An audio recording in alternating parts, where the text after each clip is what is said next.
Fountain pen বা ঝর্ণা কলম কার না পছন্দ, কিন্তু আজকালকার শৈশব তা অনেকটাই ভুলতে বসেছে। তবে সময়ের সাথে সাথে ফাউন্টেন পেনেরও কিন্তু অনেকটাই পরিবর্তন হয়েছে। আসুন দেখে নেওয়া যাক পার্কার ভেক্টর মেটালিক্স কলমটির ক্ষেত্রে তা কতটা যুগোপযোগী। পার্কার ভেক্টর মেটালিক্স কলমটির উপর অনেক ইংরেজি ও হিন্দি ভিডিও থাকলেও বাংলায় কোনো রিভিউ বা আনবক্সিংয়ের ভিডিও কিন্তু পেলাম না। তাই বীরাঙ্গনা চ্যানেলের মাধ্যমে চলে এলাম বাংলাতে এই কলমটি সম্পর্কে কিছু কথা বলতে। আশা করি আপনাদের ভিডিওটি ভালো লাগবে এবং আপনাদের থেকে জানতে পারবো কলমটি সম্পর্কে আপনাদের অভিমত।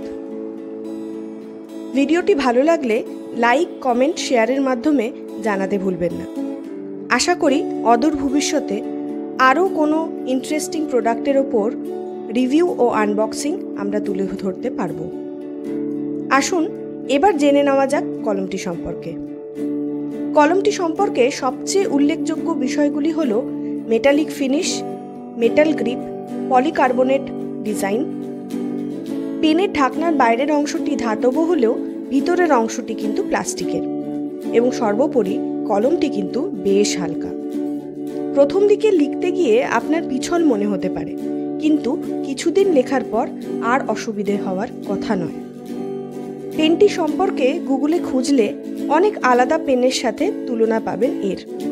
তবে আমার একান্ত অনুরোধ রইল, অনেক অপশনের মধ্যে হারিয়ে না গিয়ে নিজের প্রয়োজন ও রুচি অনুযায়ী কলমটি বেছে নিন।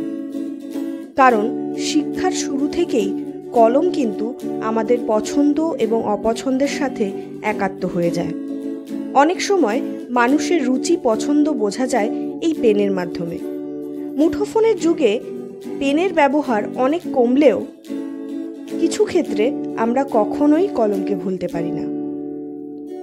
450 টাকার দোয়াত সহ এই পেনটি আপনাকে ছোটবেলার হাতের লেখা শেখার দিনগুলোর কথা মনে করাবে, এ বিষয়ে আমি কিন্তু সুনিশ্চিত।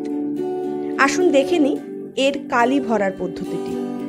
দেখতেই পাচ্ছেন এটা খুবই সহজ, বাড়ির শিশুকেও খুব সহজে শিখিয়ে নেওয়া যাবে।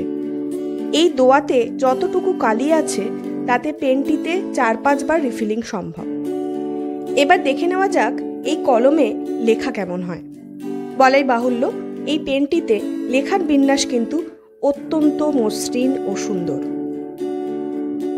জেল পেনের মতো লেখার আরাম, আবার ঝর্ণা কলমের লেখার বনেদি আনা এবং নস্টালজিয়া, উপরি পাওনা হিসেবে মুক্তোর মতো সুন্দর হাতের লেখা। আর কি চাই? তাহলে কিনে ফেলুন পার্কার ভেক্টর মেটালিক্স আজই। আপনার সাথে সাথে আপনার ছাত্রছাত্রী বা সন্তানের হাতের লেখা কতটা সুন্দর হলো তা জানাতে ভুলবেন না কিন্তু।